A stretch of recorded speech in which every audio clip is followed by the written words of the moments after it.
This is Father Gregory Pine. This is Father Bonaventure Chapman. And welcome to Godsplaining. Thanks to all those who support us. If you enjoy the show, please consider making a monthly donation on Patreon. Be sure to like and subscribe to Godsplaining wherever you listen to your podcasts. This episode, we're very delighted to have with us Brian Holdsworth.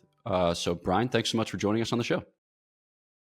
Thanks for having me, Father Gregory. It's great to be here. Hey, cheers. So many of our viewers or many of our listeners will have met you on the internet or come across your content through YouTube or other media channels. But if you would just say a word of introduction, who you are, where you're from, what you're doing. Sure. Well, I think my bio on whatever social media account you might find me on says something like I'm a struggling thinker. I'm a struggling Catholic thinker, which probably summarizes what it is that I'm doing in the public sphere best. I'm a Catholic who's trying to think through the things that I believe and the experience of what it means to follow Jesus and to participate in the life of the church. I'm a layperson. I'm a strategic communicator, a branding professional. That's my trade. So that's sort of the sphere that I work in. And I'm a father of 7 and a wife to 1. And we live in Edmonton, Alberta, Canada, which is probably I might go out on a limb here and say that it is the coldest major city in the world. I'm probably actually, if we have some Muscovians watching your channel, they might disagree, but we're definitely up there. We're just on the verge of being up in the Arctic with about a million people or so. So it breeds a hardy, rough, and blue collar kind of personality up here, which I don't fit in very well to that demographic, unfortunately. But this is where God has placed me. So here we are. Nice. I once saw Alberta, Canada from Glacier National Park, and it looked beautiful. And certainly the pictures that I've seen of Banff and Jasper with electric blue lakes have never enticed me enough to undergo, the long process of traveling to such climes. But I hope to at some point, if not in this life, maybe in the heavenly Jerusalem, where Alberta, Canada will certainly be present. We were introducing the theme of the episode, or just kind of sussing out what we might talk about, you suggested this idea of, persuasion or rhetoric. And certainly as a professional in the discipline that you described, it's something that I'm sure you think about in a deliberate and consistent way. Like what constitutes manipulation? What constitutes genuine invitation? Like these are all huge questions. So I thought maybe we could just start just situated in the context of, the gospel, situated in the context of Christian instruction or evangelization or preaching. St. Thomas Aquinas describes 4 main kinds of preaching. The first would be like charismatic, the announcing of the gospel, which he says pertains to all Christians. Second would be kind of more like catechetical, the instruction in the rudiments of the faith and in the good reception of the sacraments. He says this pertains especially to the ministers. And then he says there's like moral preaching or moral instruction, which would be true of like parents and godparents. And then there's what he calls holy preaching, which would be the profound mysteries of the faith and like Christian perfection. He says this pertains to bishops, but he's kind of like winking because he thinks that Dominicans have a share in this too. So given the lay of the land, when you think about this in terms of like rhetoric and persuasion, where do you see your work falling? Where do you think that like we as Christians can improve? I don't know. You just have a lot of interesting options to explore. So maybe just set us up for a conversation on these themes. Well, it's interesting because when you asked me what topic I wanted to discuss, the reason I chose that topic is because, one, I've never spoken to a Dominican before. So you guys have this sort of mystical like allure that I've never penetrated before. But the reason why rhetoric is such an interesting topic for me is, yes, that's sort of the art that I work in to some degree. So I do give it a lot of thought, but also because that seems to me to be the discipline or the gift that is lacking most glaringly in the church today. I don't want to say it's absent, but it's absent in a way where it shouldn't be.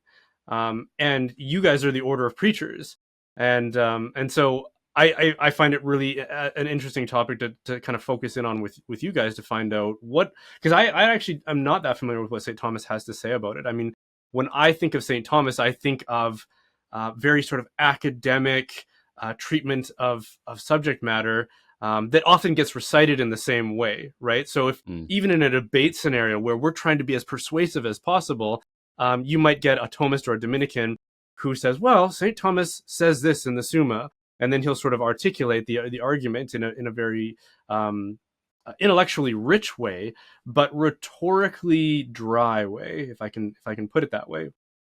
And I mean, I'm more curious to hear what you guys have to say about whether you agree that I think that there is a deficiency in the church as far as rhetoric is concerned, and what St. Thomas can offer us, because that's usually my go-to. If someone has challenged me with something, or if I've thought of something where I've kind of riddled myself into a corner and I need to find my way out in a way that reconciles my faith, the first thing I'll usually do is Google St. Thomas and the particular topic that I'm looking at.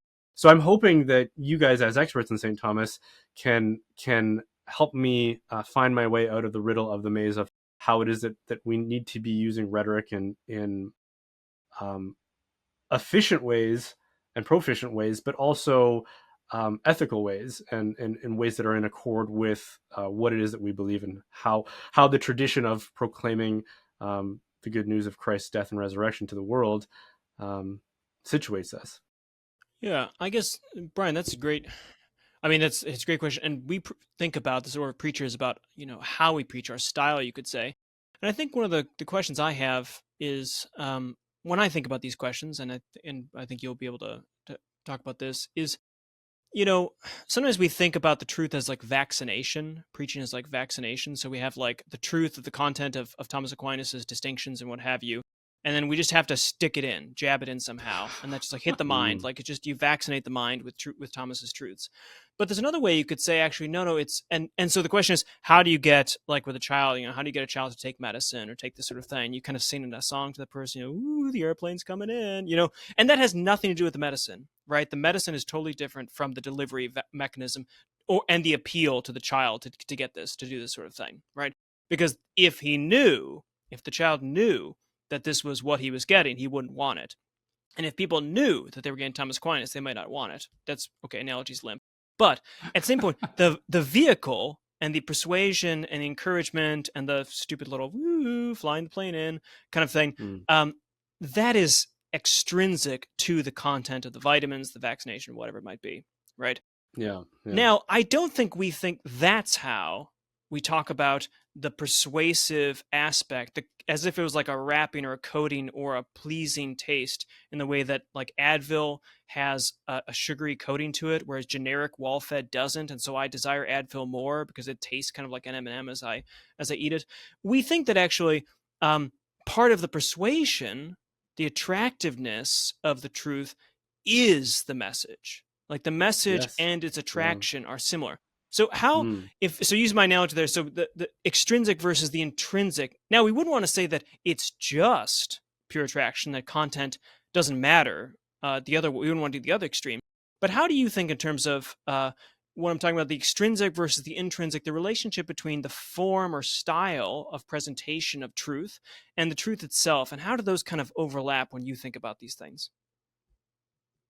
Well, I would say I agree that there's something intrinsic to the message and to the mode in which the content is delivered.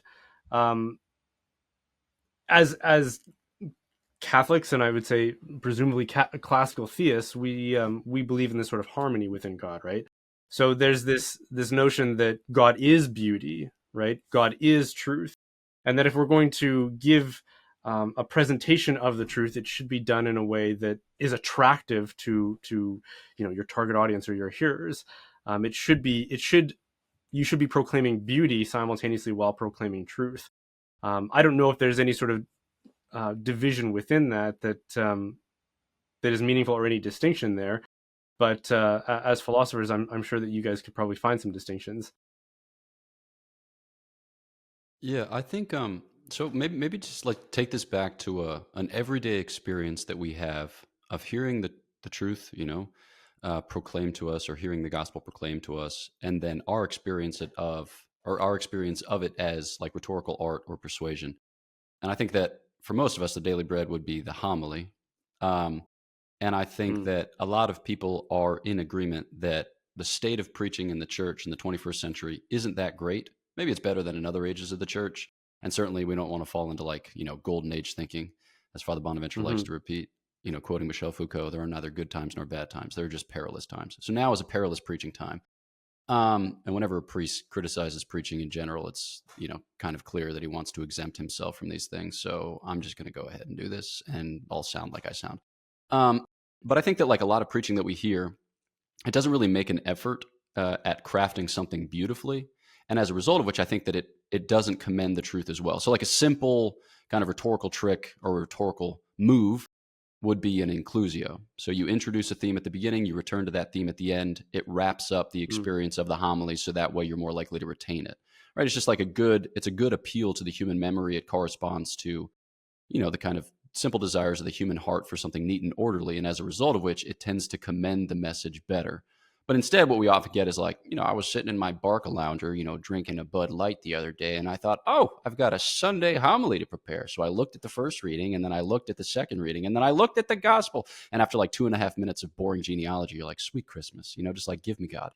I asked my brother once, like, what he does when preaching, takes place in the church, and he's like, I typically just don't listen. I find it's best for my faith. I was like, wow, savage.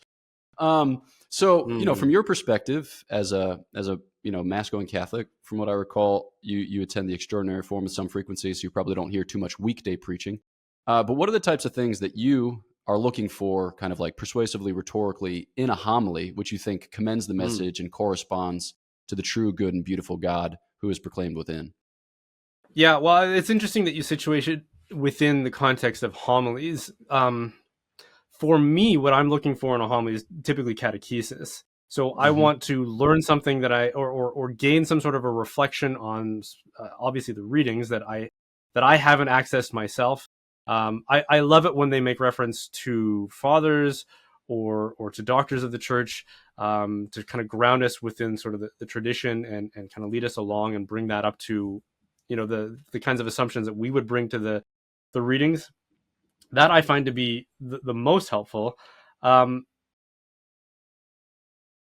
it's tough for me too, because as you say, I do attend, I guess we're still calling it the extraordinary form, but I find that persuasion is maybe less relevant in that context, because your audience is so deeply committed to conversion already. But at larger parishes where you get more of an open funnel of people coming in, we need more rhetoric. We need more strategy in the way that we're communicating, to help lead people towards conversion if they aren't, like I said, themselves very strongly committed to it.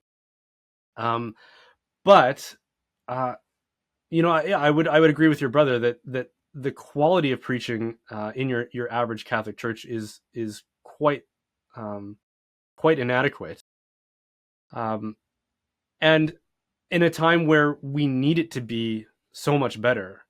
We need it to be high quality. We need it to be deliberate.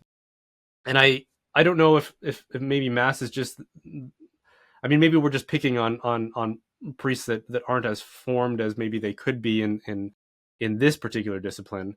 And we could speculate about why that is, and maybe that's a worthwhile conversation to have, about sort of the formation of priests, the formation of just school and education in general, sort of that old grammar school model to whatever it is that we have now that really, I think, creates impediments and sort of a paralysis in the art of communication, certainly, because we focus so much on STEM, we focus so much on math and science and these kinds of things. Yeah. That for anybody that can string a sentence together today, they're often seen as sort of this remarkable unicorn that just doesn't exist anymore.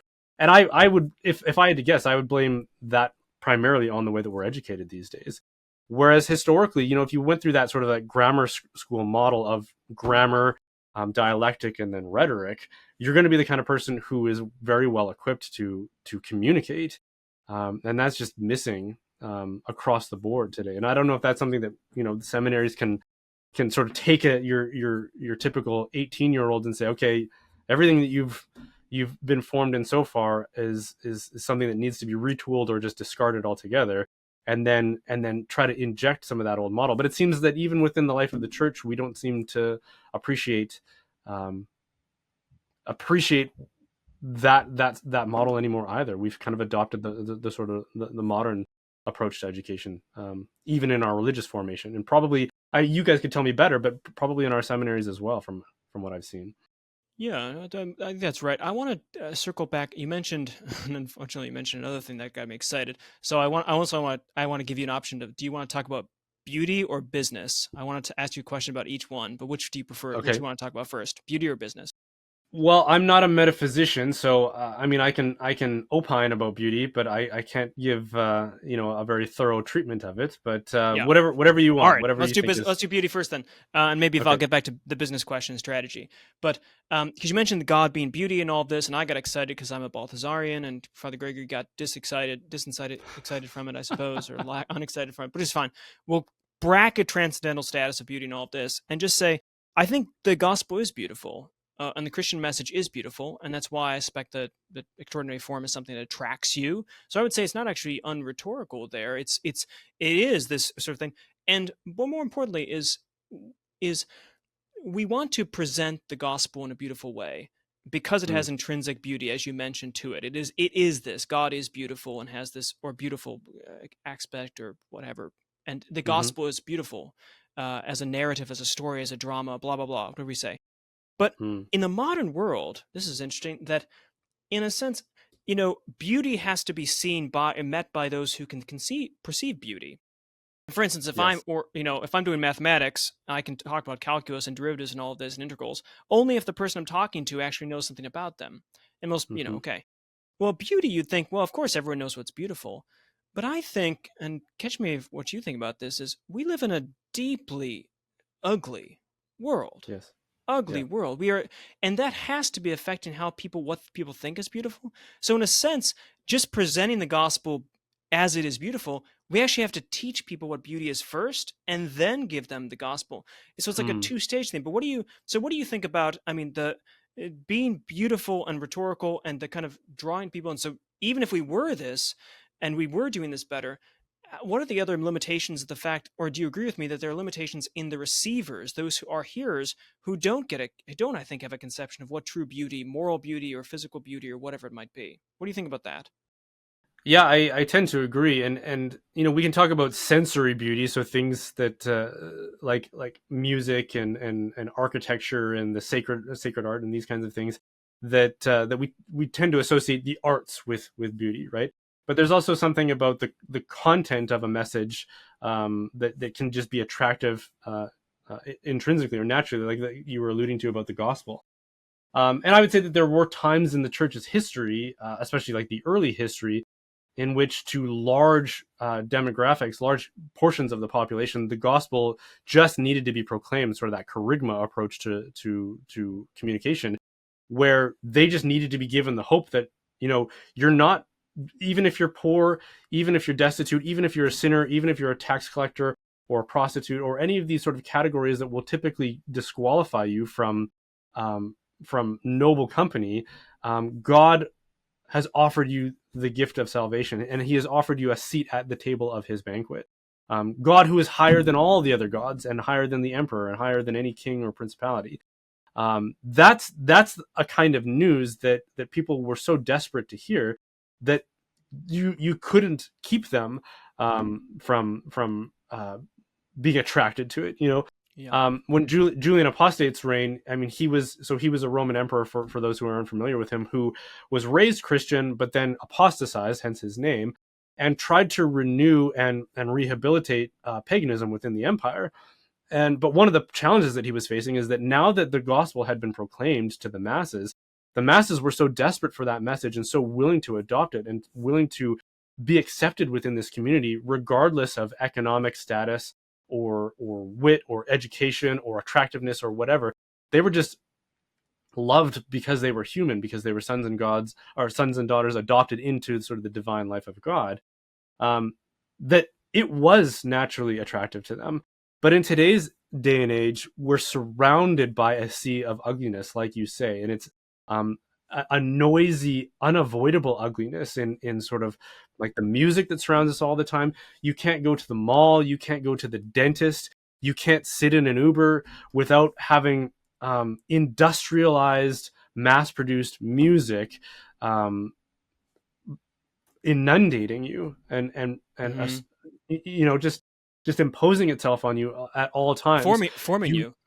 Yeah, forming you. Certainly conditioning you to be familiar with that and for that to be your comfort zone, whether it should be or not.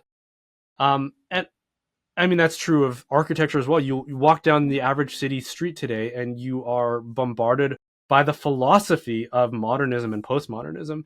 And those things aren't distinct. People like to try to distinguish between art forms and the philosophy that is the reason those art forms exist, but you can't distinguish them.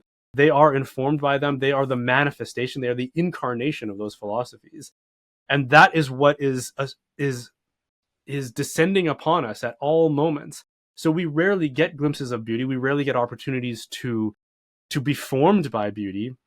And then in terms of messaging, certainly the gospel itself is surrounded on all sides by polemics and has been for hundreds of years now, which is sort of an ugly form of rhetoric, arguably. And maybe that's something I'd want to get your feedback on as well. Is maybe that's something that we need to dabble in more, is polemics going the other way. I think polemics directed towards something that is good and true and beautiful, certainly that's an evil. But there are things worthy of outrage and worthy of condemnation in the world today that the church is reluctant to actually employ something like that, is reluctant to admonish the sinner, is reluctant to criticize, instead preferring to be friendly, which is great. Yes, we should be friendly, we should be charitable, but at the same time, the opponents of the gospel are not doing that. They're not employing those measures. They're taking every opportunity to condemn and to denounce and to frame the gospel in such ugly terms and such sophistic terms and such straw man terms that it's like, first we have to dispel all of that. We have to try to form people in what is good, true, and then beautiful on top of it all, and then convict them of their need for grace and need for salvation, and then explain to them the gospel. And it just seems to me that it's such an uphill battle that it feels like we need a silver bullet. We need some sort of a wedge to get in there in a more effective way. And for preachers like yourselves, I'm curious to know what is effective in your experience. Yeah, I have maybe ask this question by way of transition back to Father Bonaventure's on business, but many of the things that you say eventuate further thoughts or further questions. I guess one thing is, all right, so I'm thinking about this verse in scripture that we ought to be innocent as doves and crafty as serpents, or wise as serpents, prudent as serpents. And so, I'm thinking about your setting, that you have a set of skills when it comes to digital marketing and branding and stuff like that. And then you have a Catholic apostolate, which reaches many people. And so, like, what do those two things have to say to each other? I had a formative moment early on in religious life, where I was talking to another religious, not of our community. And he was describing how he was preaching a parish mission. I was like, how do you get people to come to the parish mission? He says, oh, well, I just preach the gospel, and who God sends is who God sends. And in my heart of hearts, I said, I hope never to pronounce those words once in my life. I was like, I'd rather die. Because it sounded like a kind of pious gloss on tacit despair. It was like, there's going to be 8 more people there. Wow. And I don't really care, because it's really too hard to try to get the technical know-how to attract others. But then, like, once you start kind of taking a deep dive into podcast land and YouTube algorithms, and you determine like what it is that makes things work. And sometimes it's like the shorter video with the flashier thumbnail, which plays, whatever 8-second clip when people, kind of slide over it with their thing. And you begin to see that there's a kind of science of this present evil age. And that if you play into it, you might actually be like corrupting people's sensibilities as you attract them, that the attraction itself is a form of preaching. And so on the other hand, like, I don't want to just become like a slave to YouTube algorithms. Like, at the beginning and ending of each episode, we're going to gently encourage people to like, subscribe, and do whatever, but with the wholehearted expectation that they'll probably do none of those things, and it's totally fine. So like in your like kind of understanding, kind of getting back to the question of form and matter, but also, transitioning to the zone of the business space. What does it mean to be, like, wise as a serpent and innocent as a dove? How does that gain traction? Yeah, well, in my trade, which is something that, there's a bit of a network of Catholics who do what I do, and I don't know if you've heard of. There's a group called Catholic Creatives, for example, who I don't know if this is still their tagline, but their tagline has been something like promoting a new renaissance within the church, trying to promote the use of mediums and the arts and rhetoric and music and all of these different things to contribute to our ability to be the church that was the kind of church at the time of the Renaissance that was a patron of the arts and a patron of effective communication. But simultaneously draw almost all of their strategy and what they would even call beauty from the wisdom of modern branding and strategic communication, which is there isn't a more delicate or more generous way to put it. It's basically sophistry. It's basically persuasion at all costs, and it goes back to the war period. So World War I and World War II, but obviously World War I coming first, in a time where for the first, well, maybe not the first, but in the life of countries like Canada and the United States, total warfare was needed in order to attain victory, right? And in order to do that, you have to convince the populace in a liberal democracy to participate in that enterprise, who up until that point had been persuaded otherwise because of politics. They were convinced that we're not going to get involved in a European war this time around. Oh, but now we are, and so now we have to turn them around on that. And how do we do that? Well, we're going to employ things like mass media. We're going to employ things like psychology. We're going to employ things like social peer pressure. And then they apply themselves. And supposedly the American military hired hundreds of thousands of artists and poets and songwriters and speechwriters to create this division within the army to do just that, convince the American public that this war is going to be worth getting into. And after the war, they these experts in this new art of propaganda developed what we now know as the modern sort of advertising industry. They all moved to Madison Avenue in New York and started to apply this sort of secret military grade psychology and insight and methodology on an unsuspecting public to convince them to buy stuff that they don't need. And that's what people like myself are formed in. That's the art of persuasion that we are taught, modern branding. And so you get even the professionals who get hired by Episcopal conferences or apostolates or otherwise to how do we become more effective at proclaiming the gospel, at evangelizing, and the response and the answer that they get are these strategies that are based on sophistry, based on sort of this technocratic sophistry to produce the effect at all costs that we want. And it's not really well understood by those who are procuring it and those who are patronizing it within the life of the church. So you might get a bishop or someone who's running an apostolate who hires a marketing firm to do all of their branding. And because modern marketing and the technology that goes into it and these algorithms and all of these things, like you allude to, Father, you could devote yourself to becoming a specialist in just those things. And if you don't, it's a bit of a black hole. So you don't really know what the people you are hiring are offering you. But in my experience, the more I am acquainted with professionals in this sphere of influence, even the ones who call themselves Catholic, the more I realize that this isn't our tradition of proclaiming. And that's something that seems to be absent within, the best evangelists in the world today. If we look at the ones who have achieved the most success in certainly the internet or the digital age. So we look at somebody like a Word on Fire, who I don't want to detract any of the work that they're doing. They're the ones who we all look to and we say, okay, yeah, how do we do it like they're doing it? If there's a wheel that needs to get reinvented on our own end, it's just most of us turn to Word on Fire and say, how did they do it? But at the same time, it feels like, yeah, they've mastered to whatever degree an apostolate can of these particular disciplines. But what is an authentic Catholic approach to that in the age that we live in today? And as a branding professional, that's something that I've certainly asked the question. I don't know if I've even approached something like an answer. But it's something that I'm working on and trying to configure. And I, at the very least, I'm trying to retreat a little bit away from what would consider these modern forms of sophistry and persuasion.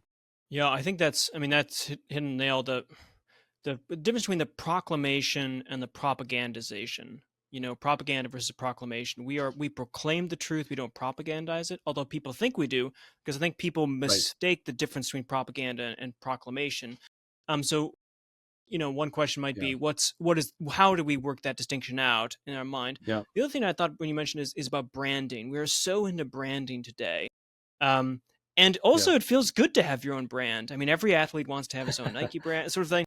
And we've got this. We're in a Friars' its own brand, its own logos. We have Godsplaining to have our own brand. We've got our merch, kind of this stuff. But the interesting part of the dangerous part to me, it seems, with branding, and you can tell me about this, is that branding is an inward or an egocentric move. It seems like the point of the gospel is it's pointing to another. Something else. It does have a brand, but branding is this kind of look at me, when the gospel is supposed to be a look at him, John the Baptist kind of thing. So what, just maybe walk through just a moment, how you think how branding's the branding mentality, how is dangerous, or how we can use it and think the differences, or what is Christian branding? It seems weird to think of Christian branding because the one who brands is the one who owns it, but we don't own the gospel. We're being branded by it in a way. So how do how do we think through that? Yeah. So depending on who you talk to, you'll get different definitions about what branding or what a brand is. And the one that I always find the most satisfying, and it's one that I will employ in my conversations with clients, is a brand is the impression that the outside world has of you or your organization. And right within that definition, there's a pretty big concession, which is that all that matters are impressions, because that's all you can really hope for in this day and age in which there's noise everywhere. We live in a sea of noise. And so the most you can hope for from anyone is that they will acquire, an impression among all the impressions, among all the things that are competing for their attention, that is as consistent with either the branding that you want to project out there or who or what it is that you actually are, right? So we're admitting that the modern person is surrounded by attempts to acquire their attention, and that within that sea of noise, that the most they can do is be satisfied with an impression of all the different things, and then to make decisions based on those. So if we're talking modern, marketplace branding, I'm not going to take the due diligence time to look through every single detergent, every single clothing manufacturer, every single coffee brand, every single whatever it is, to determine what's the best one for me to incorporate into my life, right? Like I don't have the time for all of that. And they know that. And so they're going to try to persuade us with more subtle, superficial qualities, like our mascot or a vacuous tagline that might be persuasive or might seem attractive in the way that it's a turn of phrase, but really means nothing at all, or is just a distraction away from the actual most important consideration of, say, the product in question. Is it a good product? Is it the right product for me? Are there ethical concerns with this product? Those are the things they're trying to steer us away from in favor of a very silly, vacuous, superficial impression of the thing. And so as the church, if we're going to say branding matters, we're saying that all that matters in a way is that impression. You don't need to know the nuance of the richness of the life lived in communion with God. You just need to know that we're nice people, or something like that, something that accumulates merely to that, in the face of what they actually need to know in order to be saved and to come fully alive.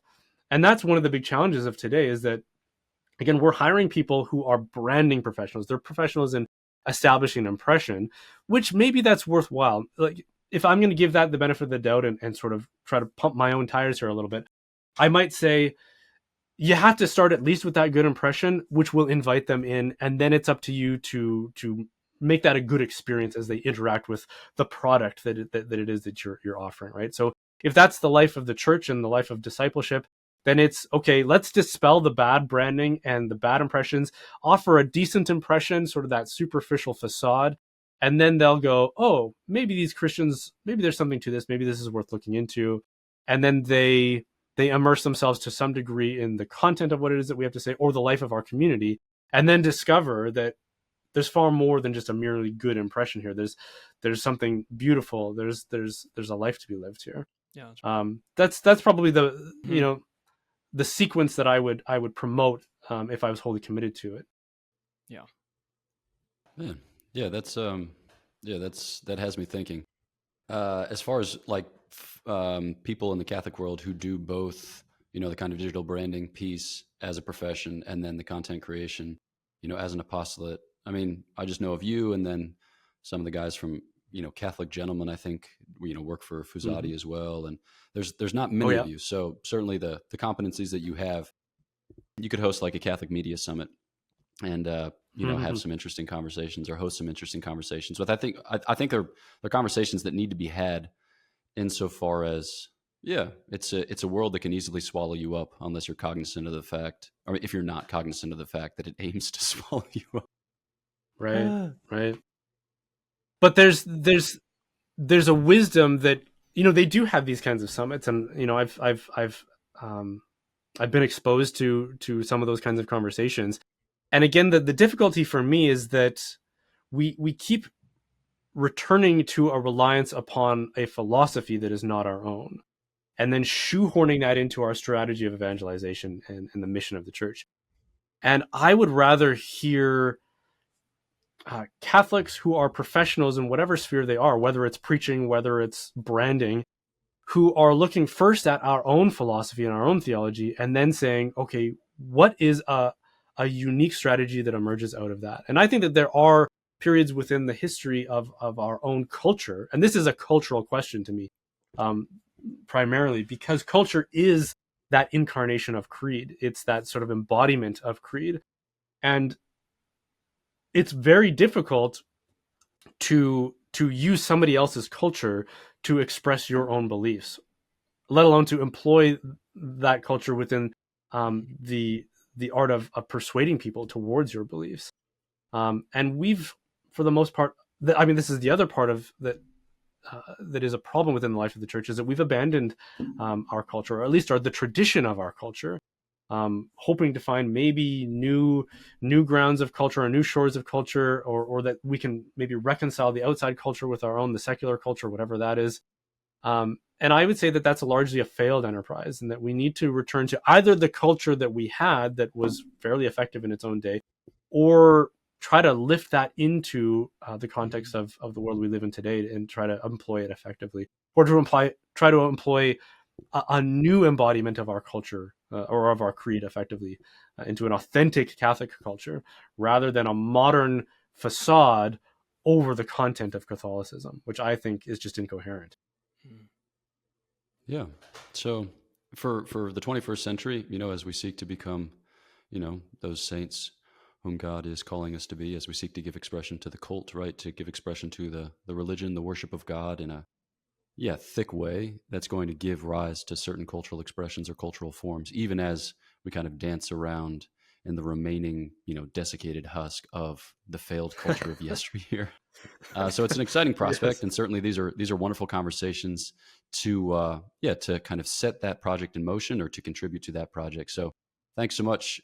Your thoughts are super helpful for me. I suspect they'll be super helpful for our listeners as well. So cheers, and thanks very much. Yeah, thank you. Maybe just as a parting thought, if you wouldn't mind, just if you could direct our listeners who will, undoubtedly want to hear more along these lines, just to some of the outlets where they can, have, hear some chats and see some videos.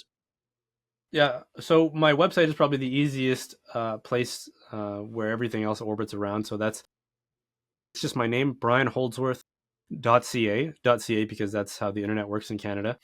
And then there are links to my Twitter and my Facebook and my YouTube, which are kind of the primary social media outlets. But YouTube is kind of the main one that I'm publishing to these days.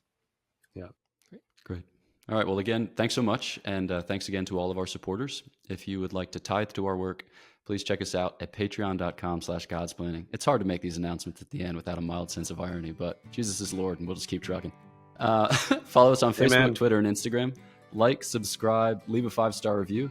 Please do visit us at godsplaining.org to shop merchandise and then to check out events, past, present, and future. Know that our prayers are for you. We ask that you please pray for us, and we will catch you next time on Godsplaining.